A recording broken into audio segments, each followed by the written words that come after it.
We're talking about the finale of The Shy, season 7, episode 12.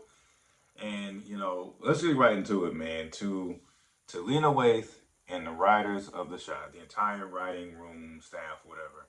Damn y'all, man. Okay. Bad enough, y'all got me in my emotions 2 weeks in a row between the finale and last week. In the finale alone, I cried twice. Let me be honest. I cried twice just off the strength of the finale alone. Um, the fact that Jada, being on her last leg, with this, deal with cancer, not only mustered up the strength to go over to Emma's house so she could see her granddaughter before transitioning, but I didn't cry on that part. When she mustered up the strength to go to Emma's house, I felt the lump in the throat. Okay, I felt the lump in the throat. I'm like, oh man, here we go. But the part that got me the first time in this finale was after it's all said and done. Keisha had the baby. There's like a dramatic pause. Jada asks, "What's the name of the baby?" There's a dramatic pause, and Emmett looks right at Jada and says, "The baby's name is Jada." Oh, I lost it. I lost it, man. You got me. And then the second part was, of course, when Jada just completely transitioned. You got Darnell trying to wake her up and realizing what happened. He's crying. Emmett comes in the room and he's crying. And then it has some sad, dramatic. You got me twice. You got me twice. Damn y'all, y'all know what y'all doing. That was really good writing. A great season, an amazing season. Yeah, that in the finale, just that whole storyline of Jada and her final bout with cancer, that got me. That got me. Great job. Other than that, man, Pastor Ezekiel getting his, gradually getting his family back. I thought that was cool and cute. Even, yeah, I understand the dramatics, cool. Tiff also had a baby, which is an amazing gift as well. Um, I thought just her journey of how she delivered the baby was kind of a bit over the top. She can't leave without getting the picture, and then you get caught in traffic. Then you have a baby in the elevator. That might have been a little over the top, but cool. But the part that I was upset at, Shad really pissed me off, man.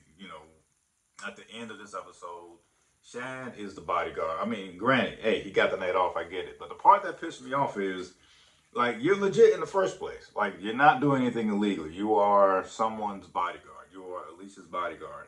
So he pissed me off by not calling 911. You see, Alicia right there on the floor, passed away. You have a legit job as being somebody's body. Like what would I mean? Maybe call it a suburban life, whatever the case is. I didn't understand the logic of, you know what? I see a body in front of me that is unalive. I'm legit now. How about I call 911? Instead, he calls his homeboy Trig, Vic rather. They come over. They got to move the body. They come out with blood on their hands. The place is surrounded by cops. It's like that part pissed me off. I thought that was kind of stupid. Stupid of Shad's part, not the writing. Thought that was kind of dumb on Shad's part. Like, why not call 911? He pissed me off with that. And yeah, man. And I'm kind of annoyed with this agenda that Toussaint had. Like the way she was going hard after Rob. I mean, not Rob. The way she was going hard after Reg. It's like, okay, the moment you have him in custody, like it made it sound like he's about to be put under the jail. Like you have some some theories, or you have possible evidence that he's out here robbing ATMs.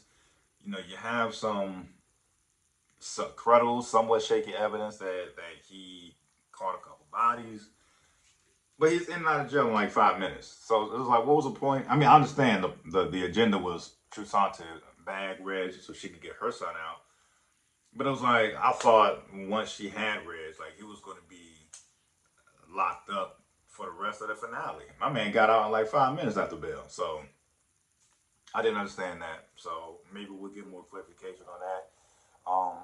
Season 8. It has been confirmed that season 8 it has been approved. So I guess we'll see some more developments around this time next summer. And of course, we got to get this now. We got to find out what's going on with Trig and Shag. Yet again, making a dumb decision, not calling the cops. Um, Although not the biggest part of the storyline, I thought it was like a sweet moment between Bakari and his mentor. He, calls him son, and Bakari takes offense to that. And the his name forgets me, but as his name escapes me, but the character played by Kadeem Hardison, who's just like, I can't help it. He looks at him like a son, and so hinting as if maybe his son passed away. I may have forgot, or maybe he wasn't able to have kids. I can't recall, but I thought that was a cool bonding moment. Also, speaking of Bakari, he's apparently about to move in with Lene. And I do like how the Shy, as a whole, it does seem to have this theme of the Shy being like a revolving door. During during Jada's final moments, we see Tracy have like a girl to, woman to woman bonding experience, just talking to her homegirl before Jada's transition. Um, and she says she's leaving. She's moving out of Chicago to live a life somewhere else, so her past doesn't haunt her. So I thought that was cool, man. Overall, man, I thought it was an amazing episode. Um, and yeah, man. So, and also, let me just rewind a little bit. You can clearly understand why Nuck would not be the one to call 911. Nuck, of course, is the first person to see the body, but he's like, you know, he's on some gangster thug type stuff. He's not gonna call 911.